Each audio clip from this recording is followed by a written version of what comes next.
അൻവർ ഇപ്പോൾ പ്രഖ്യാപിച്ചിരിക്കുന്നത് ഹൈക്കോടതിയിലേക്ക് പോകുമെന്നാണല്ലോ. നേരത്തെ സർക്കാരിന്റെ ഭാഗത്ത് നിന്ന് അനുകൂലമായൊരു സമീപനം ഉണ്ടാകും, ADGPക്കെതിരെ വിശദമായ അന്വേഷണം ഉണ്ടാകും, പോലീസ് ഉദ്യോഗസ്ഥർക്കെതിരെ അന്വേഷണം ഉണ്ടാകും, PCCക്കെതിരെ നടപടിയും അന്വേഷണവും അങ്ങനെ പരസ്യമായി ഉണ്ടായില്ലെങ്കിലും പാർട്ടിയുടെ ഭാഗത്ത് നിന്നെങ്കിലും ഇടപെടൽ ഉണ്ടാകുമെന്നൊരു പ്രതീക്ഷ PV അൻവറിനുണ്ടായിരുന്നല്ലോ. അതിലെ നിരാശയാണല്ലോ തന്നെ സ്വർണ്ണക്കടത്തുകാരന്റെ ആളാക്കി നിർത്താൻ മുഖ്യമന്ത്രി പരോക്ഷമായി ശ്രമിച്ചോ, തനിക്ക് വലിയ ക്ഷീണമാണ് എന്ന് പറഞ്ഞുകൊണ്ട് അൻവർ വിശദീകരിച്ചത്. ഇനി ഹൈക്കോടതിയിലേക്ക് അടക്കം പോകുമ്പോൾ പാർട്ടിയുടെ പ്രതിരോധം അത് ഏത് തരത്തിലാകാനാണ് സാധ്യത? രതീഷ്, PV അൻവർ പറഞ്ഞ കാര്യത്തിൽ ഹൈക്കോടതിയിൽ പോകാൻ പറ്റുന്ന കാര്യങ്ങൾ, അതായത് നിയമപരമായ കാര്യങ്ങളുണ്ട്, ഹൈക്കോടതിയിൽ പോകാൻ പറ്റാത്ത കാര്യങ്ങൾ, അതായത് രാഷ്ട്രീയ കാര്യങ്ങൾ, ഇത് രണ്ടുമുണ്ട്. ഒരുപക്ഷെ അത് രണ്ടും സമാന്തരമായി ഒരു പ്രതിരോധം അല്ലെങ്കിൽ ഒരു അറ്റാക്കാണ് ഇപ്പോൾ ഈ PV അൻവർ നടത്തിക്കൊണ്ടിരിക്കുന്നത്. അതിൽ ഒരുപക്ഷെ നിയമപരമായി സ്വീകരിക്കേണ്ട നടപടികൾ, അതായത് പോലീസിൻ്റെ ഭാഗത്തു നിന്നുള്ള വീഴ്ചകൾ, ADGP MR അജിത് കുമാർ നടത്തിയ അന്വേഷണങ്ങളിലെ പിഴവ്, അത്തരം കാര്യങ്ങളൊക്കെ ഒരുപക്ഷെ കോടതിയെ സമീപിക്കുകയും കോടതിയിൽ അതൊരു വളരെ നീണ്ട ഒരു പ്രൊസീജിയർ പ്രകാരം അത് ഒരുപക്ഷെ നീതി ലഭിച്ചേക്കാം.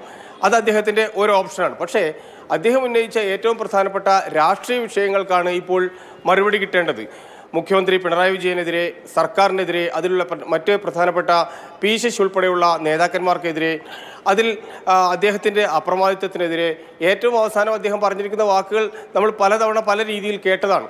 പക്ഷേ അൻവർ പറയുന്നതിലെ മറ്റൊരു പ്രധാനപ്പെട്ട കാര്യം എന്ന് പറയുന്നത് ഈ അൻവറിൻ്റെ അല്ലെങ്കിൽ ഈ മതന്യൂനപക്ഷവുമായി ബന്ധപ്പെട്ട് ഉണ്ടാകുന്ന ഒരു അരക്ഷിതാവസ്ഥയാണ്.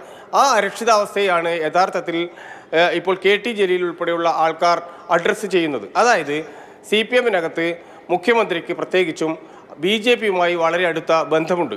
ഈ ബന്ധമാണ് യഥാർത്ഥത്തിൽ അൻവറിനെയും ജലീലിനെയും ഉൾപ്പെടുന്ന ഒരു വിഭാഗം ആൾക്കാരെ ഈ സർക്കാരിനോടും മുഖ്യമന്ത്രിയോടും അപ്രിയരാക്കുന്നത്, അല്ലെങ്കിൽ അവരുടെ വിയോജിപ്പ് ആ മേഖലയിലാണ്.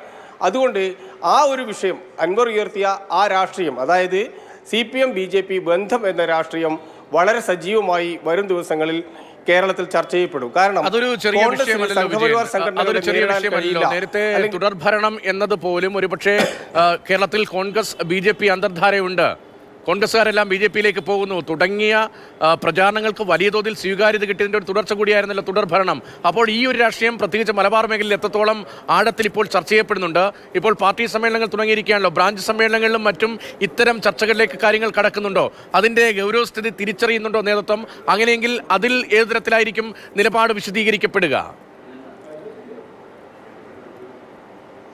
ആ വിഷയമാണ്, അല്ലെങ്കിൽ അത്തരത്തിൽ ഇത് ചർച്ച കേരളീയ സമൂഹത്തെക്കുറിച്ച് ഇത് വളരെ വിശദമായി ചർച്ച ചെയ്യിക്കുക എന്നുള്ളതാണ് അൻവർ ഉയർത്തുന്ന പ്രധാനപ്പെട്ടമായ ഒരു രാഷ്ട്രീയ ദൗത്യം, അല്ലെ അൻവറിൻ്റെ ലക്ഷ്യം അതാണ്. ആ ലക്ഷ്യത്തിന് അൻവറിനൊപ്പം ഒരുപക്ഷെ കേരളത്തിലെ പ്രത്യേകിച്ച് മുസ്ലിം ന്യൂനപക്ഷങ്ങളിൽ നിന്ന് വലിയ രീതിയിലുള്ള പിന്തുണ ലഭിക്കും എന്ന് തന്നെയാണ് കരുതുന്നത്. കാരണം അൻവർ പറയുന്ന കാര്യം ശരിയാണ് എന്നതിന് ഒരുപാട് തെളിവുകളുണ്ട്. ഏറ്റവും ഒടുവിൽ ADGP RSSന്റെ 2 നേതാക്കളെ കണ്ടതിനെക്കുറിച്ച് ഒരു കൃത്യമായ ഒരു മറുപടിയും CPM നടത്തിയിട്ടില്ല. മാത്രമല്ല CPMന്റെ സംസ്ഥാന സെക്രട്ടറി അതിലെന്താ എന്ന വളരെ നിസ്സാരവൽക്കരിച്ച ഒരു ചോദ്യമായിരുന്നു ചോദിച്ചത്. പക്ഷേ വർഷങ്ങൾക്ക് മുൻപ് സെൻകുമാർ എന്ന DGP കേരളത്തിൽ ചുമതലയേൽക്കാതിരിക്കാൻ അദ്ദേഹത്തിനെ തടയാനുള്ള കാരണം മുഖ്യമന്ത്രി പിണറായി വിജയൻ നിയമസഭയിൽ ഉൾപ്പെടെ പറഞ്ഞത് അദ്ദേഹത്തിൻ്റെ RSS ബന്ധത്തെയാണ്. പക്ഷേ അവിടെ നിന്ന് കാലം അധികമൊന്നും കഴിയുന്നതിന് മുൻപ് തന്നെ കേരളത്തിലെ ക്രമസമാധാന ചുമതലയുള്ള ഒരു ADGP 2 RSS നേതാക്കളെ കണ്ടു എന്ന കാര്യം സ്വാഭാവികമായും അൻവർ പറയുന്നതിൽ വളരെ ഗൗരവമേറിയ വിഷയമാണ്. ആ വിഷയത്തിന് ഈ മുസ്ലിം മൈനോറിറ്റിയിൽ നിന്ന് വലിയ രീതിയിലുള്ള സ്വീകാര്യത ലഭിക്കുമെന്നും ഉറപ്പാണ്.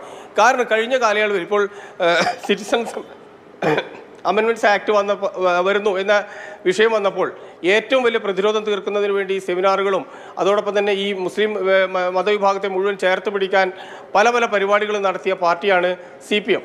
അതിനു മുൻപേ തന്നെ ഇതുമായി സമാനമായി ബന്ധപ്പെട്ട ഏതൊക്കെ പ്രശ്നങ്ങളുണ്ടായി, എന്തിന് പാലസ്തീനിലെ പ്രശ്നങ്ങൾക്ക് പോലും കേരളത്തിലെ മുസ്ലിം മൈനോറിറ്റി അനുഭവിക്കുന്ന അരക്ഷിതാവസ്ഥയെ അഡ്രസ്സ് ചെയ്യുന്നതിന് വേണ്ടി ഒപ്പം നിന്ന പാർട്ടിയാണ് CPM.